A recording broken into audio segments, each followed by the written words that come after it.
Hi, everyone. Welcome to Both Sides of the Story. I'm your host, Alan Janae from CBS 4. Thank you for joining us. Tonight is the third place match for our consolation bracket. Students from Eaglecrest High School in Aurora and Rangeview High School in Aurora battle it out. Now, let's meet our participants. First up, Lindsay Troffgruben. She is a junior from Eaglecrest High. Here's her story. Life isn't about staying in your comfort zone. Realizing that for me allowed me to find so much more happiness in everything that I do.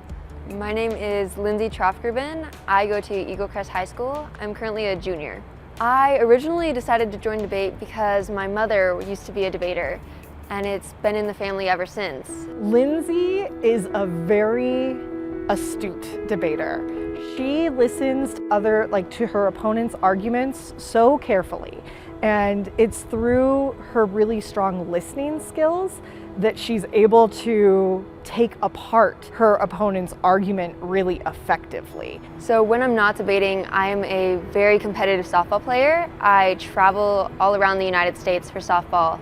I'm a pitcher, and it takes up majority of my time. I want to go into a career in science. My sister suffers from a disease called FND, functional nerve disorder, so I really want to become a neurologist and help so many like her.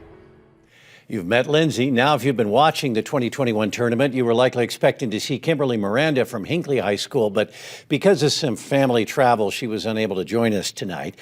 But stepping in to take her place, we have Daniel Torres Diaz, a senior at Rangeview High School in Aurora and also a member of the Denver Urban Debate League. Let's meet Daniel. My name is Daniel Torres Diaz. I'm a senior at Rangeview High School. I was actually forced to join debate by my friend, but once I was in it, I actually found it really interesting. And then it was about a lot of issues that I'm passionate about. In the future, I want to go into law, specifically immigration law, just because a lot of people like immigrant families like mine and others I know struggle finding good lawyers, so I want to be helpful to communities I'm in. Daniel's a natural debater. He has passion, he has focus, he has so much energy when he speaks. Not only is he the captain of our speech and debate team, but he's also in my introduction to criminal justice class, and just to see him engage with concepts that he's really passionate about, it's amazing. I think what motivates me is the need to be successful. Like being a first-generation student, no one in my family has gone to college, so that's something that motivates me to keep going. Now you've met our two outstanding debaters, some of the best in Colorado. Let's go to our illustrious panel of experts who will offer their analysis of our debate today. We'll introduce you. Here are Dominic Dezzutti, host of Colorado Inside Out, the weekly roundtable program here on PBS 12. He's joined by Ed Sealover, senior reporter with the Denver Business Journal, and Sam Batten, the executive director of the Colorado Youth Congress. Let's set our ground rules right now. Each side will present their case. They'll ask each other questions. They'll have a chance to offer rebuttals as well. Both students have prepared a pro and con case for tonight's debate. They won't know which side they'll defend until we have our coin flip right here in our studio. So when it is finished, we go back to our illustrious panel for questions. We find out whom they felt offered the best arguments. Let's get started. Here's the issue up for debate today. It is this. Should the United States make legal immigration to the U.S. substantially easier and less expensive? Big controversial issue. Let's have our coin flip and get underway. Lindsay, you are to my right. You make the call. Heads or tails? Heads. Heads it is. What would you like, affirmative or negative? I'll take the negative. Negative. And that means, Daniel, you begin. The floor is now yours. 3 minutes to state your case in the affirmative. Go ahead. My name is Daniel Torres Diaz. I am excited to participate in this debate. Today I will be arguing in support of the resolution. The United States should make legal immigration to the United States substantially easier and less expensive for the following 3 reasons. First, because in the status quo, legal immigration is nearly impossible. The current immigration process has multiple roadblocks that make legal status in the United States unreachable. Becoming a U.S. permanent resident or a naturalized citizen is a long and costly process. If we sum up all the specific payments towards acquiring citizenship to the USA, the amount ranges somewhere between $4,000 to $11,300, which is money that refugees just don't have. Additionally, immigrants have to deal with long lines and policies that haven't been updated in years. According to Cato.org, since 1990, Congress has not updated the quotas for the legal immigration system. During that time, the population of the United States has increased 30% and the economy has doubled. Because of low quotas, immigrants from Mexico and the Philippines had to wait 2 decades to receive lawful status. Those who are applying for their green cards now will die before they reach the front of the line because so many applicants have piled up in the backlog since 1998. Because of these challenges, innocent refugees are losing their lives because they aren't able to receive the refuge they need in a timely manner, leading to an increase of illegal immigration since right now legal immigration is just not an option. In the 2021 fiscal year, with an admission cap of 62,500, only 11,411 were admitted, leaving more than 51,000 spaces that could have been used to save the lives of refugees. Legal immigration has become inaccessible and the cost is deadly. Second, we have a moral obligation to help refugees. Refugees are fleeing from their homes, countries due to issues like war, terrorism, violence, and many more. And a country as influential as us should offer as much help to refugees.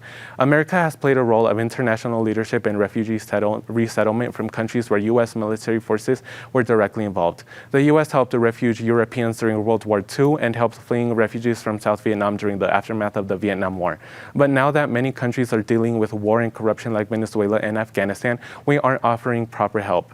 Denial to help refugees stems from xenophobia and racist beliefs that began after 9/11. And to get rid of the stigma, we need to help refugees by making immigration easier. And third, because it would heavily benefit the U.S. economy. According to economicshelps.org, net immigration will lead to a growth in the size of the labor force and increase in the productive capacity of the economy. Between 1900 and 1915, 15 million Americans arrived in the U.S., but this was a period of low unemployment and high economic growth. Immigration was a major factor in the rapid rate of growth. Immigrants heavily improved the U.S. economy, which is what we need now due to labor shortages caused by COVID-19. And that is why I urge you to vote affirmative. Thank you. Daniel, thank you very much. We appreciate it. Those are your opening remarks. And now, Lindsay, you have 2 minutes for questions and cross-examination. Go ahead. Yes, so you talk a lot about refugees and how America is morally obliged to help these refugees. In our current status quo, you say that we are not helping these refugees. Do you believe that the only way to actually help these refugees is by making immigration easier? Or do you agree that it would be changing our current status?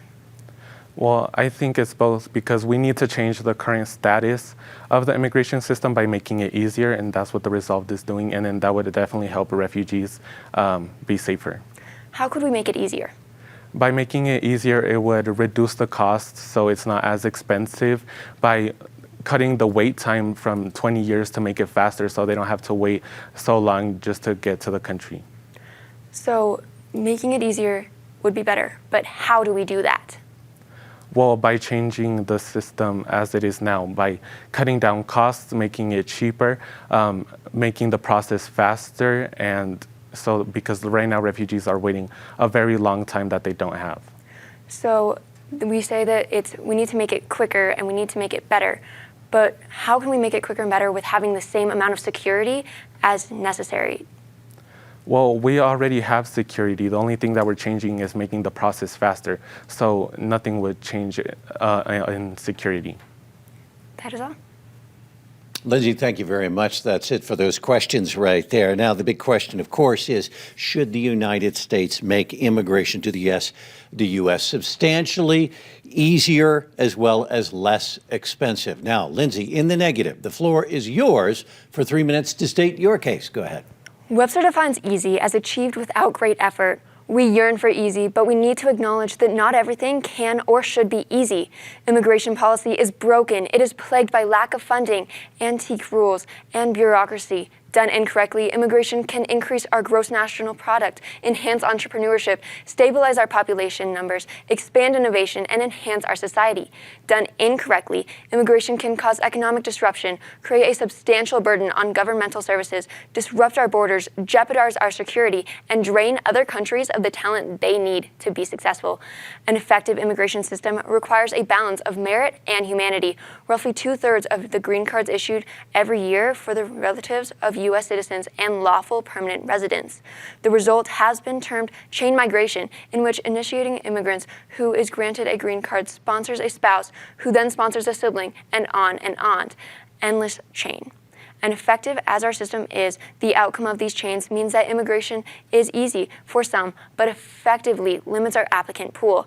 Our ineffective system fails to consider the economic potential of the candidate, diversity, social needs, entrepreneurial skills, etc., all of which should be considered in any effective system. Such a system must balance the desire to accept the best candidates with the need to accept refugees from natural disasters and political oppression. A successful immigration system is also one that reduces illegal immigration.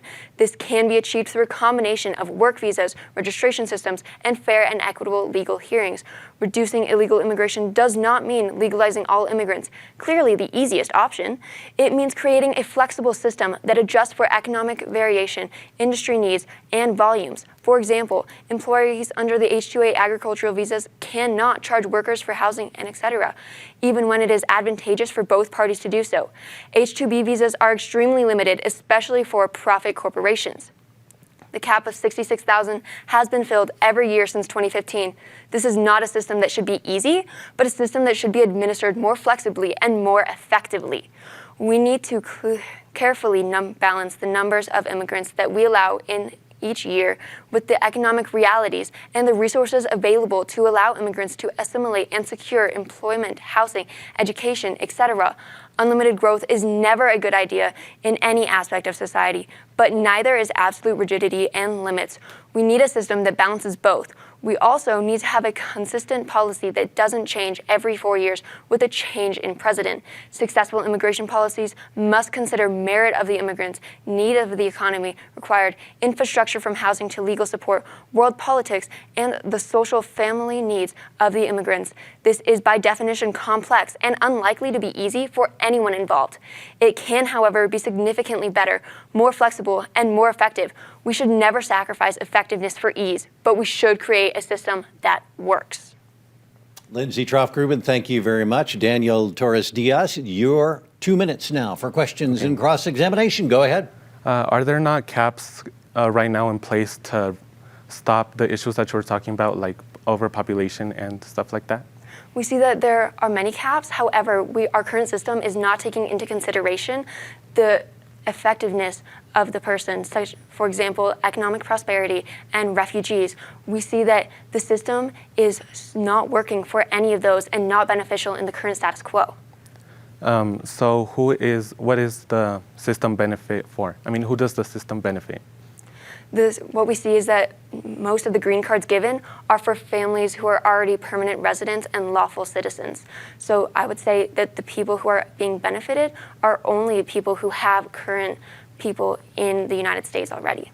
And then what about the family members that have to wait over 20 years just to get a visa? We see that because our system is not effective, that is the reason they are having to wait. It is not making the system easier, but making it more effective and more strategic in order to effectively get them over here in time and effectively help refugees. So what would make the system effective?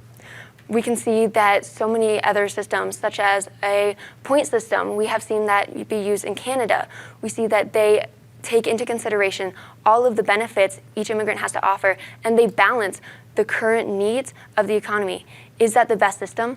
Definitely, probably not. However, we need to take into consideration other options, and we need to change ours. However, we cannot make it easier for security benefits, and we need to make it more effective rather than easier. So what would we do to help the countries that are filled with war right now, and what would we do about the refugees? Right. So by adapting our system, we see that we can actually benefit the refugees because our system will be faster. It will not be easier, but on this new system, we can see that we can actually help those people. All right, we're going to have to wrap up the questions right there. However, Daniel, now 2 minutes for a rebuttal. Go. Okay, so I just want to take a step back, and the resolve is saying that we should make immigration easier and cheaper. So it feels like we're arguing the same thing. Right now, it's not easy, but that doesn't mean that we're just going to let all immigrants in by making it easier. There's still caps, there's still quotas, there's still requirements, there's still types of visas for skilled workers. And actually, as of now there is no visa for non-skilled workers. And right now, what we need to think about is the countries that we messed up. Like, for example, Afghanistan. The U.S. stepped back, and now because of that, the Taliban has been taking over. And now we see people holding onto planes trying to escape, and there's nothing we can do about it. So by making it easier, it's for moral reasons. We need to help those people that we put in that situation. We were offering help, and now we're taking it back, and that's not what we're supposed to do. We need to offer help. And right now, they spent 20 years. So even if their family members, they live their whole lives without a visa because it takes so long. And that's what the resolve is trying to fix by making it faster and cheaper so that families don't have to wait that long and they don't have to resort to illegal immigration. And aside from that, it won't have any effect on population or the economy, as it will actually improve the economy, and having immigrants here the legal way will have a lot of benefits that we're going to see, especially now with COVID-19.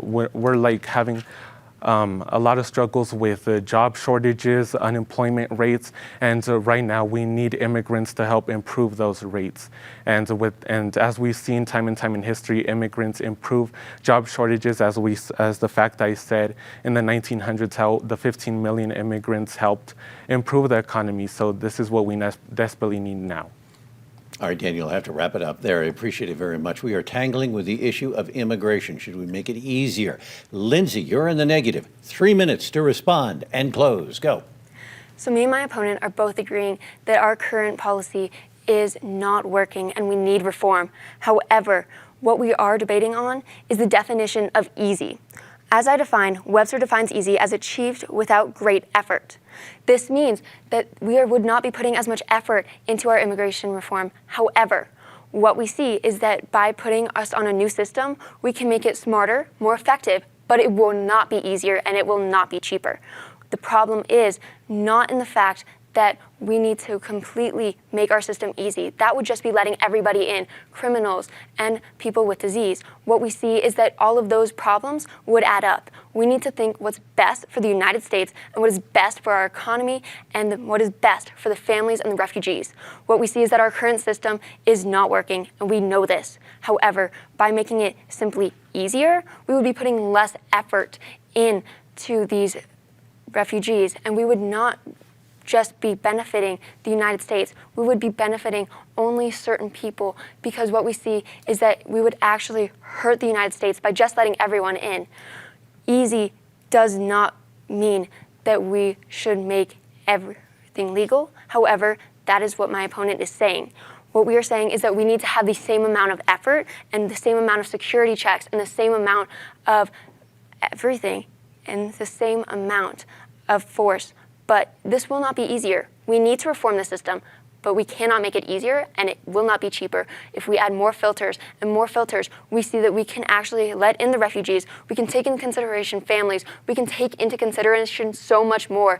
And me and my opponent are both agreeing on that. However, we cannot make the system easier. It would simply be idiotic. We need to reform the system, but not make it easier. Lindsay, thank you very much. Daniel, you now have 1 minute for your close. Go ahead. Okay, so I agree that me and my opponent are saying the same thing, but she thinks that by making the system easier, we're letting all immigrants in at once and that there will be no regulations, but that's just not true. We're just making it easier and more accessible to refugee families. Like right now, we had a 62,500 cap, and that wasn't even filled. Only 15,000 applied, meaning that we had 51,000 open spaces because they weren't able to afford it. They applied, but they didn't have enough money to go through. So that's why we're trying to solve to make it cheaper, so we actually get highly skilled workers and highly skilled individuals in the country, because right now they're not able to do so. So by making it easier, we're actually agreeing on the same thing, on letting it in. We're not going to let all immigrants in. We still have caps, we still have quotas, and we're still going to have regulations, and that's not going to change. What's going to be made easier is making the process faster and by making it cheaper. Thank you. Daniel, Lindsay, thank you very much for that excellent debate. Very complicated, tangled issue, well-researched. Let's go to our panel of illustrious experts to get their thoughts on what they saw. Dominic? Alan, thank you so much. First of all, Daniel, Lindsay, I want to thank you for participating in this debate, but also you are tackling an issue that is probably one of the longest issues being debated in the United States. Probably as this country was coming together, this particular issue was being debated. So you have both done a fantastic job, but as you know, in this part of the debate, your job is not over. Now you get questions from the judging panel. Sam, why don't we start with you with your question for Daniel? Yeah, Daniel, thank you for your speech. My question is that obviously this is a very polarizing issue, and I'm curious to hear your thoughts. Why is it so polarized? And what might you say to somebody, what points might you acknowledge from the other side that might be valid? I acknowledge, just like Lindsay was saying, that the system is flawed, but that is because we're not taking into consideration the refugees' needs, or we're not taking a look at what is going on. We're not checking on to see why immigrants aren't applying. We're not seeing why these quotas aren't being filled. So the reason is because because of xenophobic and racist ideas that immigrants are gonna ruin the country, and that's just wrong. Ed, let's hear your question for Daniel. Daniel, you've made both good points about needing to make the system cheaper and needing to make the system faster for those who are applying. But oftentimes, the reason something is expensive is because there are resources that are needed to make a system more efficient. So how can we do both of those at one time? And is there any worry that making the system cheaper for people to get in is just going to slow it down because we'll have less resources to administer it? I think as a part of making the system easier, we would also have to put work into having more people working on cases, so that would also be part of it. And I agree that there might be some issues, but right now we have the privilege to discuss these issues, but people in other countries don't. They desperately need to get out of those countries, so that's why we need to take action now. Lindsay, it's your turn on the hot seat. Sam, your question for Lindsay. Yeah, thank you, Lindsay, for your speech. My question is this. You argued that the immigration system needs to be more effective and more flexible. Now, if you were to put yourself in the shoes of a family who's trying to immigrate to the United States, wouldn't the end result be an easier process for that family? We see that for the person, it does need to be easier. However, ultimately, the process cannot be easier. We see that just as my opponent states, we need to continue these checks and maybe we need to hire more people. However, that inherently makes the system more complex. We cannot make the system easier overall. However, by making it more effective, we can make it easier for the immigrant, but we cannot make the entire system easier. If anything, we need to add more filters and put more charge on the people by checking their background and incorporating these refugees, analyzing every single person. And yes, it would be more complex, not easier. Ed, your question for Lindsay.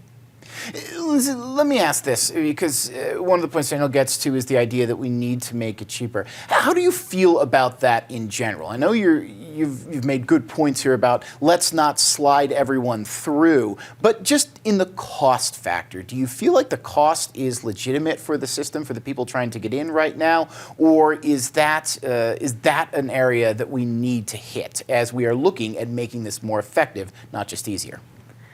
As we see, with making the system more effective, we would actually be transferring some of the cost over onto the system. What this means is that by using more of the cost and using the money that we see, we can make it cheaper for refugees. And by putting in these extra filters, we can make it easier for them to be accessed. However, we cannot make the system cheaper. We have resources in place and we have personnel in charge that we need to pay their wages for.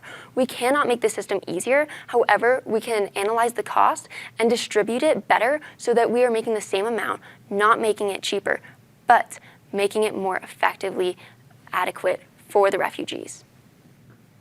Alan, we're a country of immigrants, but how do we do it the right way? A question we've debated in this country for a long time, and these two students have done a magnificent job. Now it's our difficult job to figure out who won this debate. I would love to solve this today in this half-hour program, but I don't know that we're going to do that. Let's give our illustrious panel a moment to figure out whom they felt won this debate. That gives me a moment to let you know that next week we're going to bring you the third-place match from our winner's bracket, all part of the big finale of our 2021 season, which ends with the championship matches from both brackets. That comes up on December 10th and December 17th. You won't want to miss it. All right, panel, let's go back to you. I know you're still talking about it and debating it over there, and I could let you go on all day, but we need a decision. We could go on all day, Alan, so I appreciate you being willing to do that. Both of you need to realize that you made our job very difficult. This is a split decision, and frankly, we probably could debate it for quite a while ourselves. But our job is to pick a winner, and we've decided in a split decision, Lindsay, you have won this debate with specifically the kind of points that you made within your case, the specific points and the evidence you brought up, but you both did a magnificent job. Please both feel a great deal of pride for what you brought to this debate and how you performed on this stage. Well done. Lindsay, congratulations to you. Daniel, thanks again for filling in. This is your first time out here, and we really appreciate a terrific job by both of you. Wonderful debate you gave our viewers tonight. Both of you should be very proud. We're very proud of the both of you as well. That's all the time we have for our program tonight. I want to thank our excellent students and our illustrious panel. And I want to thank you for tuning in. It's the support of viewers like you and our sponsors that helps to make this show a reality. You can catch up on past episodes of this program at pbs12.org, and you can catch me on CBS 4 for all the latest news and information impacting Colorado. For everyone here at PBS 12, I'm Alan Janae. Thanks for watching, and that is Both Sides of the Story.